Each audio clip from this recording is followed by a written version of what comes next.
পরিবেশ রক্ষা, জলবায়ু পরিবর্তনের মোকাবিলা এবং সবুজায়নের বার্তা মানুষের কাছে পৌঁছে দিতে রাজ্য জুড়ে 14 জুলাই থেকে 20 জুলাই পর্যন্ত পালিত হচ্ছে অরণ্য সপ্তাহ 2026।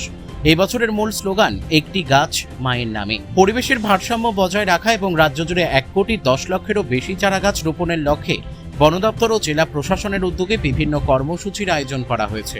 এই কর্মসূচির অংশ হিসেবে মঙ্গলবার উত্তর দিনাজপুর জেলার বিভাগীয় বনাধিকারিক কার্যালয়ে জেলা প্রশাসন ও বন দপ্তরের উদ্যোগে অরণ্য সপ্তাহের আনুষ্ঠানিক সূচনা হয়। অনুষ্ঠানে উপস্থিত ছিলেন উত্তর দিনাজপুরের জেলা শাসক বিবেক কুমার, বিভাগীয় বনাধিকারিক সহ প্রশাসনের বিভিন্ন আধিকারিক এবং বন দপ্তরের কর্মীরা। এদিন অরণ্য সপ্তাহ উপলক্ষে একটি সচেতনতামূলক অরণ্য রথের উদ্বোধন করা হয়। এই রথ আগামী কয়েকদিন জেলার বিভিন্ন ব্লক, গ্রাম, স্কুল, কলেজ, সরকারি প্রতিষ্ঠান ও জনবহুল এলাকায় ঘুরে পরিবেশ সংরক্ষণ, বৃক্ষরোপণের গুরুত্ব এবং বনভূমি রক্ষার বার্তা সাধারণ মানুষের কাছে পৌঁছে দেবে। পাশাপাশি ছাত্রছাত্রী ও সাধারণ মানুষকে বৃক্ষরোপণে উৎসাহিত করার লক্ষ্যে বিভিন্ন সচেতনতামূলক প্রচারও চালানো হবে। জেলা শাসক বিবেক কুমার জানান, উত্তর দিনাজপুর জেলায় এবছর 70,000-এরও বেশি চারাগাছ রোপণের লক্ষ্য নির্ধারণ করা হয়েছে। সরকারি দপ্তরের পাশাপাশি শিক্ষা প্রতিষ্ঠান, স্বেচ্ছাসেবী সংগঠন এবং সাধারণ মানুষকে এই কর্মসূচিতে যুক্ত করা হবে। শুধু গাছ লাগানো নয়, সেই গাছের নিয়মিত পরিচর্যার উপরও বিশেষ গুরুত্ব দেওয়া হচ্ছে। কামাখ্যা তারাপীঠ সিদ্ধতান্ত্রিক গুরু প্রশান্ত শাস্ত্রী।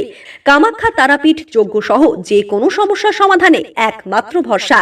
ঠিকানা রত্নজ্যোতি শোরুম, রত্নজ্যোতি মোড়, দেবীনগর, রায়গঞ্জ, উত্তর দিনাজপুর। মোবাইল নম্বর 8629986786। অরণ্য সপ্তাহ যে আমাদের যে কাল থেকে যে স্টার্ট হয়েছে প্রোগ্রাম, আজকে দ্বিতীয় দিনে আমরা যে অরণ্য রথ আছে, একটা অ্যাওয়ারনেস জন্য একটা আমরা এনভায়রনমেন্ট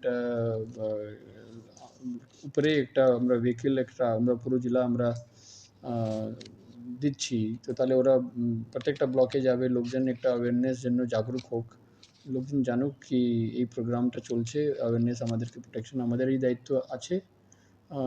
যে আমরা একটি গাছ একটি মায়ের নাম আমরা যে প্রকল্পে 5 জুন আমরা যে নিয়েছিলাম বিশ্ব পরিবেশ দিবসে, তো ওটাই কন্টিনিউয়েশনে আমরা এই অরণ্য সপ্তাহে আমরা কাজ করছি। মোটামুটি 70,000 গাছ আমরা এই সপ্তাহে লাগাবো। और বিভিন্ন স্কুলে ডিবেট থেকে কম্পিটিশন, কালচারাল কম্পিটিশন এরকম অনুষ্ঠান ওখানে হবে। একটা ফটোগ্রাফিও আমরা কম্পিটিশন একটা রেখেছি, যে আপনারা সোশ্যাল মিডিয়া আমাদের যে পেজ আছে ওখান থেকে আপনারা ইনফরমেশন পেয়ে যাবেন। তো আমি রিকোয়েস্ট করছি সবাইকে একটু ওইখানে পার্টিসিপেট করুন। কিছু ক্যাশ প্রাইজও আমরা যে আছে আমাদের ওখান থেকে দেওয়া হবে। তো তাহলে আশা করি একটু ভালো পার্টিসিপেশন আমরা পাবলিক থেকেও পাবো। নিজেও গাছ লাগাতে পারেন, এটা একটু ভালো জিনিস, সিম্পল জিনিস কিন্তু পাওয়ারফুল জিনিস। তো তাহলে আমরা এনভায়রনমেন্টকে প্রোটেক্ট করতে পারি। রায়গঞ্জ থেকে রামকৃষ্ণ দাসের রিপোর্ট, কুলিক নিউজ।